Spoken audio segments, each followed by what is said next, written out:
began to ask myself, are these people stupid? And the answer to that is no, they're not stupid. But they have an agenda. And if we continue to look at the micro view, I'm wondering if maybe that's what they want us to do. Maybe they want us to go out and put these little fires out one at a time. Instead of climbing to the top of the mountain, looking down and saying, wait a minute, all these little fires are going to burn down something bigger than what's right around them. And that's what it's going to burn down right there. Doth that banner yet wave? And if they have their way, it will not wave, and I mean that literally, folks, because the agenda that is fueling the ideology and the worldview of those in power in Washington, D.C. is the agenda of globalism. And if you are a globalist, and if you want an international currency, and if you want no borders, and if you want the United Nations to rule and to tell the American what to do, and if you want American soldiers wearing those blue berets, and the Marine Corps, and the planes of the United States Air Force painted with UN numbers, then you just keep voting these people in, because that's what they want. I was a hippie in 1968 in Haight-Ashbury, just like a lot of these people who are in power now. There's only one difference between me and them now. I got over it.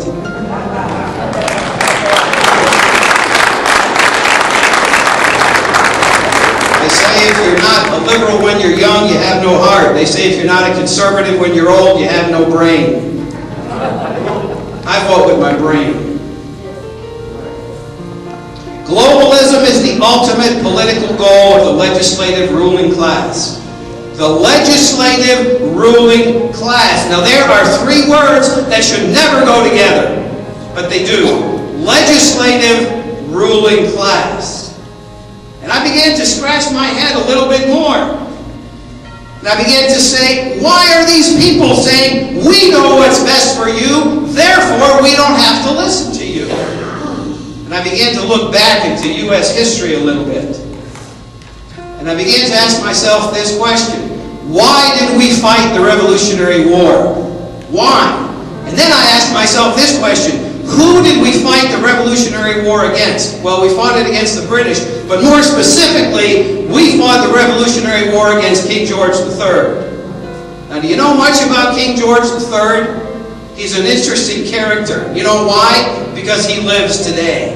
Because he lives and breathes in the heart of the President of the United States. And in the heart of the legislative ruling class.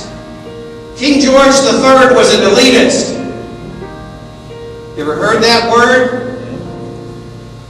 In opinion pieces, on news shows, the word elitist. Do you know of very many Democrats in power today who don't qualify for that label of elitist? I don't think I know any. When I think of Nancy Pelosi, I think elitist. When I think of Harry Reid, I think elitist. When I watch Barack Obama and see the smugness, I think elitism. And when I look at U.S. history, I see that what we fought against in 1776 was elitism coming from across the ocean. The elitism of King George III, who made this statement about the rebels. That's us. Because we were rebels before we were Americans. Keep the rebels harassed, anxious, and poor, until the day when by a natural and inevitable process, discontent and disappointment are converted to penitence and remorse. Does that sound like a political agenda that fits today?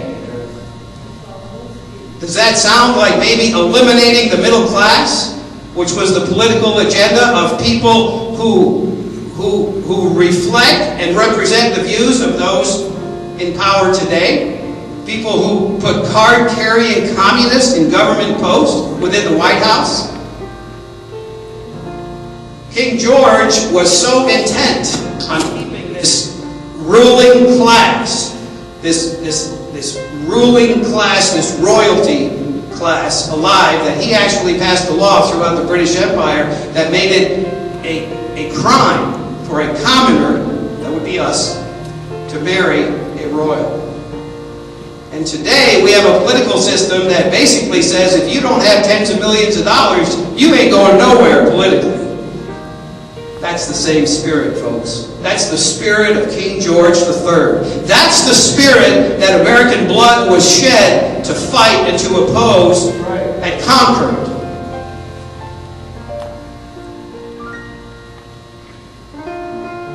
Today we have career politicians who oppose every mention of the word term limits.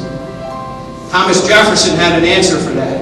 Thomas Jefferson saw what career politicians can do. And Thomas Jefferson said, we are going to have in America, get this now, two incredibly powerful words, citizen legislators. That came from the mind of Thomas Jefferson. Thomas Jefferson. One of the few times John F. Kennedy was ever right was when he had a group of people at the White House, scholars, and he said, this is the greatest assembly of intellects since Thomas Jefferson dined alone. That's the kind of man Thomas Jefferson was.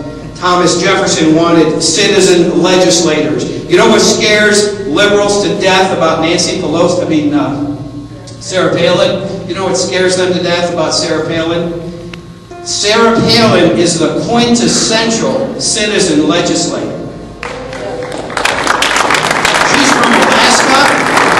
She went to school in Idaho, not Harvard, not Princeton, not Yale. I don't think ivy grows in Idaho. It's too cold. That scares them to death, that people like you and me should have a real voice, should have accountable representation. That scares them to death. You know why? Because they believe in their heart of hearts that you are too stupid to really influence government. Just go to work. Go to the factories. Get back on the farm. Pay your taxes. That's it. Now, one interesting thing, and I have to mention this because it is a delightful and delicious irony, there was a fella that actually was in government under King George III called Charles James Fox. And in one of the biographies that I was looking at of King George III, it said, King George III disliked Fox intensely. Now, how much more perfect can it get?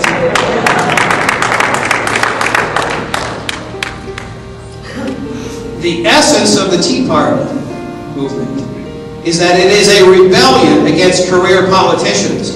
It is a rebellion against the legislative ruling class. It is a true grassroots movement. It is what Thomas Jefferson had in mind. And yet when these reporters come here and come to these Tea Party meetings, and I've seen it before, you know who they're looking for? They're looking for Ernest T. Bass. That's the guy they're looking for at the Tea Party rallies. And if they can find Ernest T. Bass, he's the guy that's going to get interviewed.